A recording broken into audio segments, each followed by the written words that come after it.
Bienvenidos. Buscando información histórica, encontré esta excelente cita que es ideal para comenzar a definir propaganda. Todos los forjadores de imperios deben justificar sus acciones, tanto para sí mismos como para su propia gente y sus dominados. Y si una verdad como esta aplicó al imperio iniciado por Octavio hace 2000 años, imagínese usted lo importante que resulta ganar tal legitimidad del día de hoy.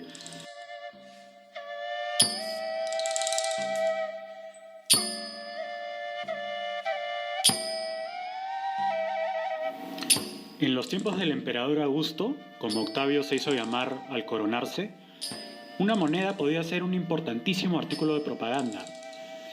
La que tienen en pantalla sirvió para comunicarle al imperio y al resto del mundo de su tiempo la naturaleza divina del emperador, la cual había sido heredada de Julio César.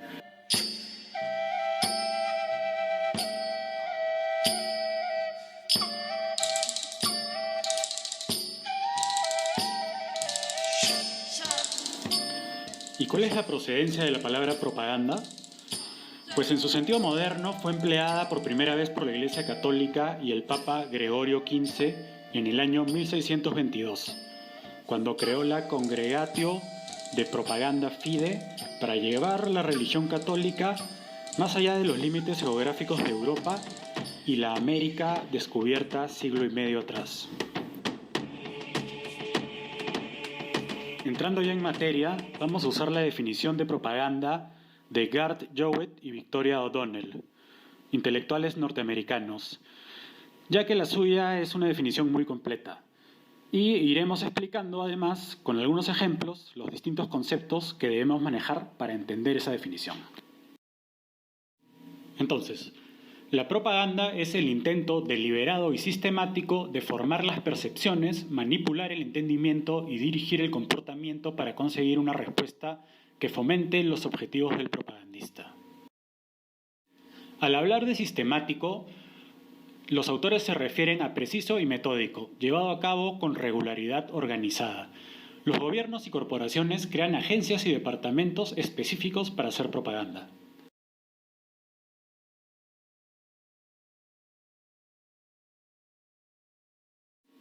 Y el siguiente concepto es formar las percepciones. La percepción es el proceso por el cual extraemos información del mundo que nos rodea y de nosotros mismos. Lo que se hace a través del lenguaje y la imagen, es decir, eslóganes, pósters, símbolos y hasta estructuras arquitectónicas.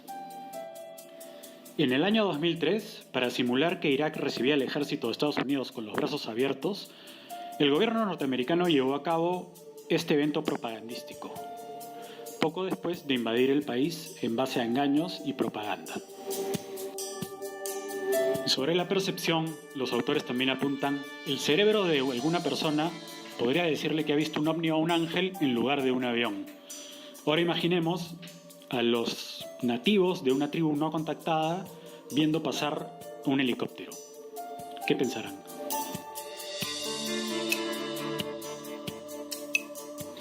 El propagandista entiende que construimos nuestros significados tanto en relación con nuestro entendimiento del lenguaje, así como en virtud del contexto y la cultura en la que aparecen. En el ejemplo de la derecha, el afiche pretende usar el concepto de hombre y de su rol en la sociedad para promover su enrolamiento en el ejército.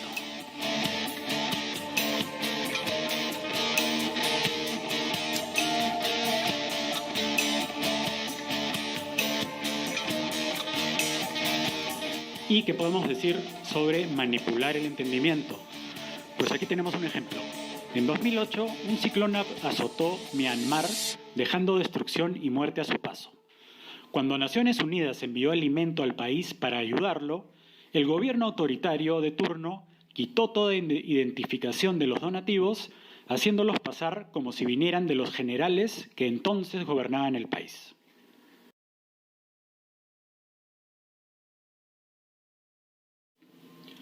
Un referéndum se llevó a cabo para solidificar la imagen del régimen militar en el poder y, como la gente pensó que la ayuda venía de los generales, se sintió inclinada a votar por ellos.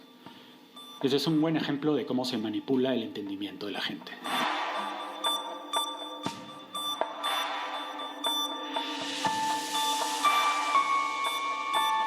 Pero la propaganda no sería efectiva si no dirigiera el comportamiento y consiguiera las respuestas que desea el propagandista.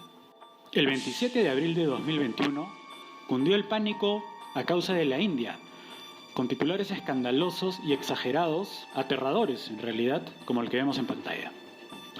Sin embargo, una mirada más amplia revela que, en proporción, India aún está muy por debajo de muchos países, con un promedio de casos semanales que ni se acerca a los más altos.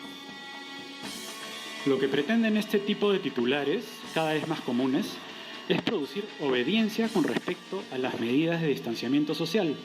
Sin embargo, no de manera racional, respetando la integridad moral del lector, sino a través del puro terror. Además, otras publicaciones que hicieron eco de la misma noticia usaron una foto falsa correspondiente a una fuga de gas en el mismo país en mayo de 2020. ¿Y de quién habrán tomado esta declaración que dio la vuelta al mundo?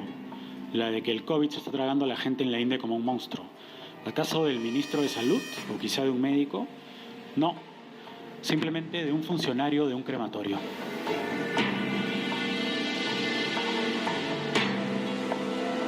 Vamos llegando al final de la definición.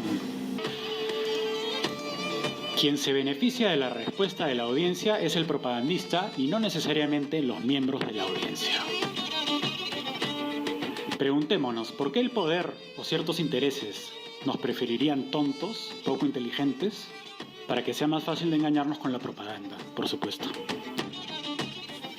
En otro interesante ejemplo, en 2016 el Bureau of Investigative Journalism destapó que el ejército de Estados Unidos se le había pagado $500 millones a una firma británica de relaciones públicas para crear, entre otras cosas, videos propagandísticos falsos de Al Qaeda. Así es, tal como lo escucha. Le traduciré el texto en inglés que tiene en pantalla. El tercero y más sensible programa descrito por Wells, el relacionista público, fue la producción de filmes propagandísticos falsos de Al Qaeda. Wells le dijo al Bureau of Journalism cómo los videos tenían que ser hechos. Se le dieron instrucciones precisas. Tenemos que hacer este estilo de video y tenemos que usar filmaciones de Al Qaeda. Necesitamos que sea de 10 minutos de largo y que venga en un archivo de tal o cual formato. Y necesitamos que sea codificado de esta manera. Luego, los Marines de Estados Unidos llevarían ese CD con la propaganda falsa de Al Qaeda en sus patrullajes y lo dejarían entre el caos y el desorden de las casas o las instalaciones y los lugares que ellos allanan allá en Irak.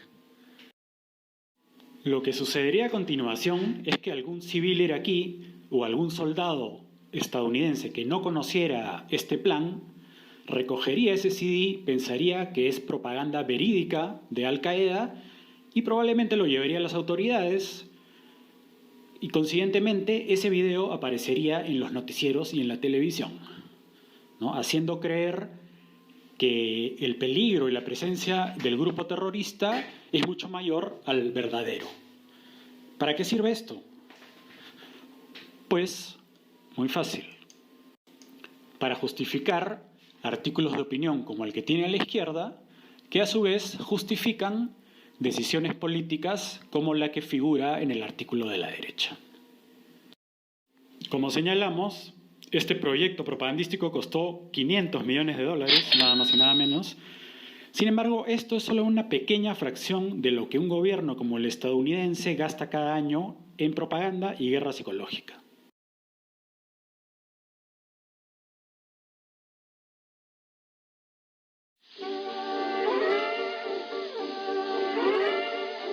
En la década de 1920 del siglo pasado, Edward Bernays, sobrino de Sigmund Freud y pionero de la práctica propagandística moderna, observó lo siguiente. En los tiempos en que los reyes eran reyes, Luis XIV hizo su modesto comentario: el Estado soy yo. Estaba en lo cierto, o casi. Pero los tiempos han cambiado, dice Bernays. El motor a vapor, la prensa múltiple y la escuela pública, ese trío de la revolución industrial, ha tomado el poder de los reyes y se lo ha dado a la gente. El sufragio y la educación universales solo han reforzado la tendencia y ahora hasta la burguesía mira con temor a la gente común, pues las masas han prometido convertirse en rey. Hoy, sin embargo, una reacción ha tomado forma. La minoría ha encontrado una poderosa ayuda para influenciar a las mayorías. Se ha hecho posible moldear las mentes de las masas para que usen su recién ganada fuerza, es decir, la que le provee la democracia, en la dirección deseada. La propaganda es el brazo ejecutivo de un gobierno invisible.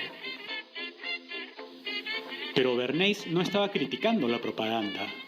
Más bien, él estaba contento de que surgiera esta forma de manipular a las masas por parte de las élites, y a él se le reconoce o se le recuerda como el padre de las relaciones públicas. Otro importante intelectual de esa época fue Walter Lippmann, que decía que el público debe ser puesto en su lugar, de manera que cada uno de nosotros pueda vivir libre del rugido y el pisoteo de los rebaños desconcertados. Sorprendentemente, este hombre era, o es considerado, mejor dicho, el padre del periodismo estadounidense. Imagínense. Chomsky comenta al respecto.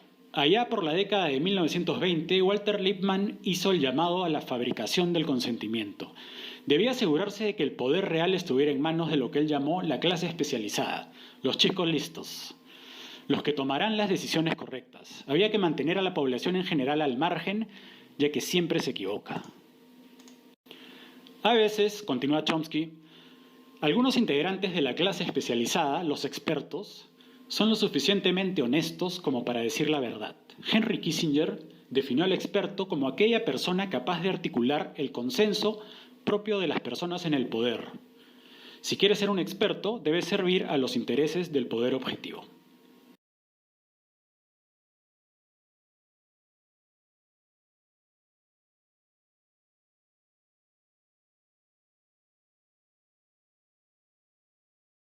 What's clear is that without an agreement between the world's greatest polluters, there's little chance of averting dangerous climate change.